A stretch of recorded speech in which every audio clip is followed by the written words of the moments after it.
hello गते को सनाम को सगुन जोहार मानवा जुड़ासी यूट्यूब चैनल रे पे सनाम को सगुन दाराम तबे गते को तेहें अब नवा वीडियो रे विशेष कते बन गालमारा ईसाई धर्म और सारना धर्म को नवा बखराते विशेष बन चर्चाया और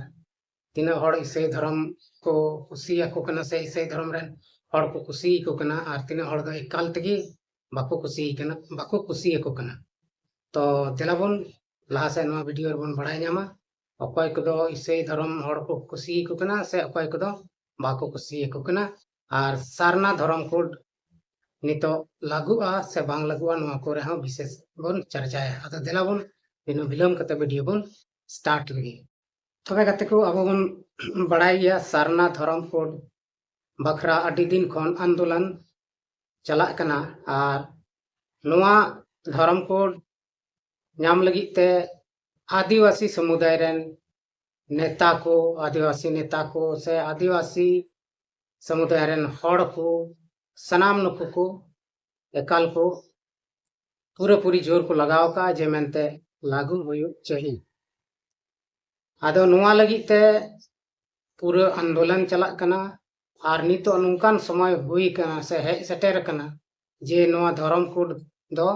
होई दाड़ेया पासे लागू हो होई दाड़ेया आदो सरना धर्म कोड रे लगी ते विशेष कते लटू लटू नेता को मेना कोआ और नको को पूरे जोर शोर को लगाव कदा निये दम दो जमान सरना धर्म कोड हताव ते हबन हताव गया और नुआ धर्म कोड दो सरना धर्म कोड दो झारखंड रेन मुख्यमंत्री हेमंत सोरेन हो झारखंड खन दो पास कते कोल किदाय केंद्र ते मेन खान केंद्र रेन बाकू पास लेते हैं आदो चीज लगी बाकू पास लेदा ओना दो केंद्र सरकार बढ़ाया और केंद्र सरकार पास लेखान ची उनिया नुकसान होयो से ची लाभ होयो ओना तगी जनी उनी दो बाय पास लेदा आदो गते को तेहिं नते ईसाई हड़ हो नितो से ईसाई नेता को हो उनको हो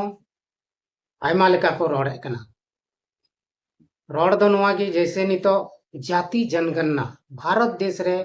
जाति जनगणना रिया पास होई कना मेनखान झारखंड रे दो नितो नुआ जाति जनगणना पास एन खान झारखंड रेन मुख्यमंत्री हेमंत सोरेन से उनी रेन जेएमएम पार्टी रेन सनाम नेता को दो नितो को पूरे जोर को लगाव कदा चे मेनते पहिल दो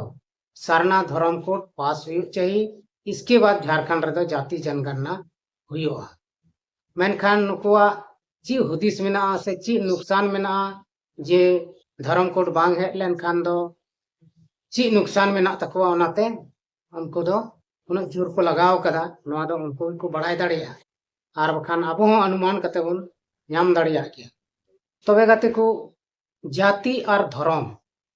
नवा मा अब सनाम हड़ बन बढ़ाई गई जाति अलग गया और धर्म हो अलग गया माने जाति माने जीत कना को जहां दो एतहब खय उनको दो उना जीत गी को लेखा कना उना जीत दो होई दाड़िया जहांटा धर्म रगेम चला मेनखान उना जीत दो ताहन ताम गया जे नुई दो फलना जीत खन नवा धर्म ते हे कना मेनखान धर्म दो आम जहान जीत रेन कान गेम जहांटा धर्म रगे आमेम चलाव दाड़िया से आमेम कुसिया जहांटा धर्म उनातेम चलाव दाड़िया ओनाम मनाव बताव दाड़िया तो जाति दो जेत कना और धर्म दो देवा सेवा कमी कना जहां रे दो देवा सेवा हुयुक कना आदो नोय नोवा गी अकय बुझाव दा को से बाको बुझाव तबना आबोरेन नेता को ओनाते नितो सरना धर्म कोड रिया पूरी जोर सोर मांग को लगाव कदा से को दोहो कदा आदो सरना धर्म कोड जुदी नाम लेन खान तो नोवा हो मिटेन भाले गी हुआ जे तिना सरना धर्म को मनावे कान उनको दो ना धर्म कोड को ऑल तकवा बाकी बात जहां सरना धर्म बाको मनावदा जहां दो ईसाई धर्म को मनावदा जहां दो मुस्लिम धर्म को मनावदा जहां दो राम बाबा धर्म को मनावदा तबे उनको दो ओना धर्म दो बाको ऑल दाड़िया से अडिगान हड़ आयमा लेकाना धर्म को मनावदा जहां दो सारजम बंगा धर्म को मेना जहां दो बिदिन धर्म को मेना आयमा लेकाना धर्म मेना इसका मतलब जहां जहां संताल जाति से आदिवासी को जहां सारना धर्म को मनावदा उनको गे ओना कोड दको इस्तेमाल दाड़ेया नुंका मेनोगो कना से नुंका हुयुग दरकार कना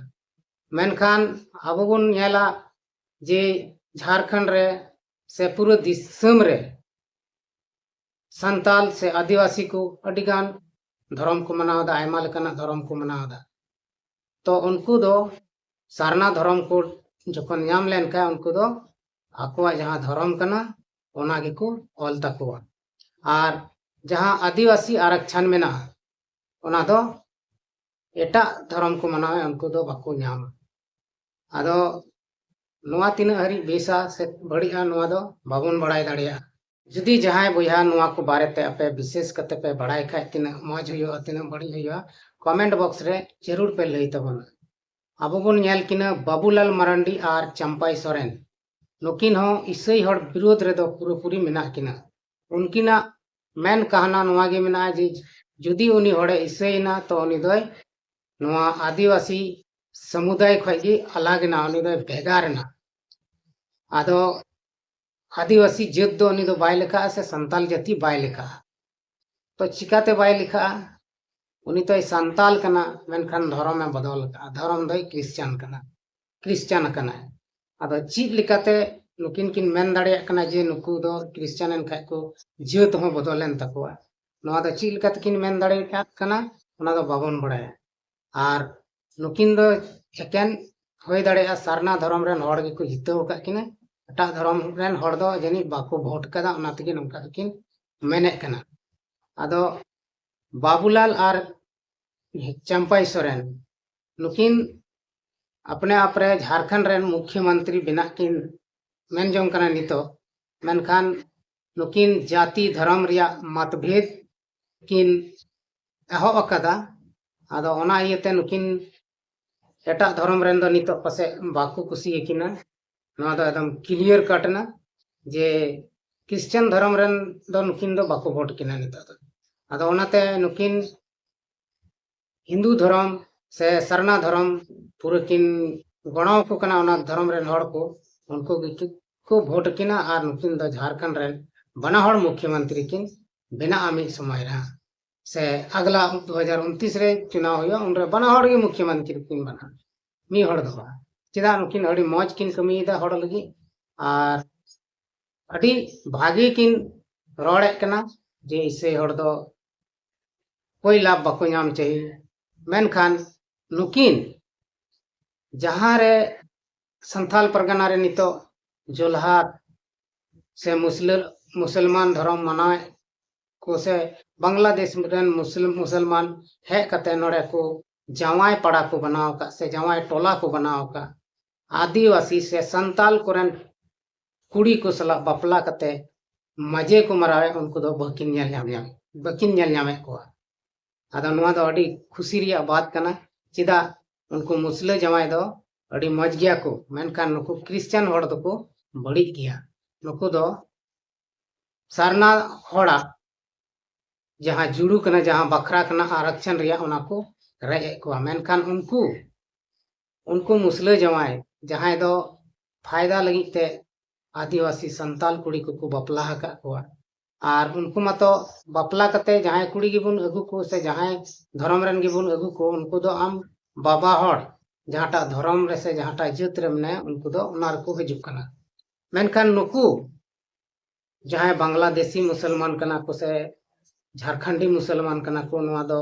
पुष्टो ते हो बइन बड़ाई तबना अधिकतर को मेंदा बांग्लादेश रेन कन गया को से आयमा सोशल मीडिया पर वीडियो मेना जे उनको दो बाहर रेन कन गया को और नोड़े झारखंड रहे कते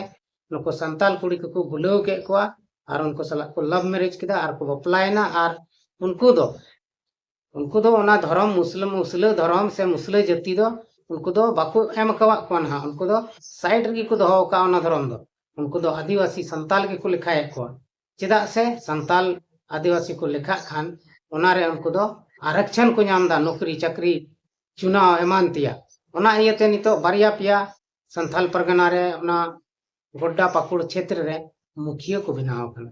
नते गोगो हड़ दय हड़ कना संताल कना बाबा हड़ दय मुसलमान कना उनी रेन गिद्रे को सनम मुस्लिम कना आदो गति को ओने ओना को जहाँ रे बड़ी हुयुक कान ओना को दो नुकु नेता को बांग सुझाव को कना ओना दो बाकु नेल ᱧᱟᱢ दा उनको दो हड़ दो को बांग कना जनी उनको दो दिक्कु कान गया से मुसला कान गया आदो ओना इयते नुकिन बना हड़िन नेहर किन कना जी ओना को हो नेल बेन ओना को हो रकाब बेन आर ओना को बंदो हुयो दुरकार उनका कमी बेन मेनखान नुकिन दो ओना दो बकिन कमिया नोड़ा हड़ किन उसकाव को जे नुको दो को इसे हड़ कना देन नुको दो लगा को जेलका पाकिस्तान रेन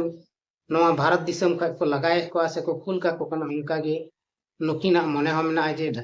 झारखंड खय हो नुको इसे हड़ से नुको तिना को इसे कान उनको दो लगा को जरूर तो नवा दो पासे इम्पॉसिबल गया चेदा से धर्म दो भारत दिसम रे सनाम हड़ को बढ़ाई गया जे जतो धर्म जहाटा के कुसिया ओना के मना दाड़िया नवा दो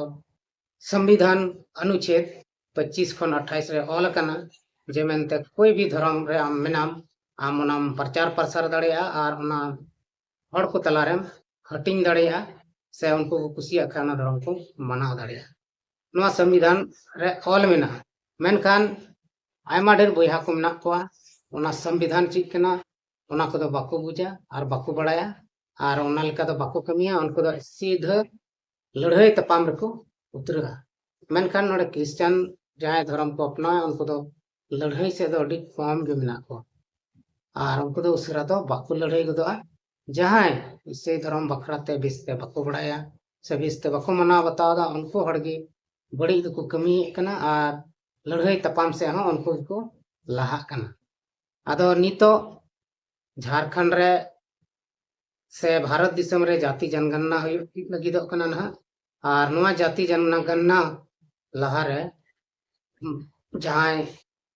झारखंड रे मुख्यमंत्री हेमंत सोरेन मेनाय नुई दो आया जेएमएम पार्टी रेन सनाम को साव दुपड़ुब कते मीटिंग कते उनी निर्णय चुके को जे मेनते अबो दो जब तक नुआ धर्म कोड बाको मो तब तक झारखंड रे जाति के जनगणना बाबुन होई चुआ ओना लगी ते बाबुन आंदोलन आदो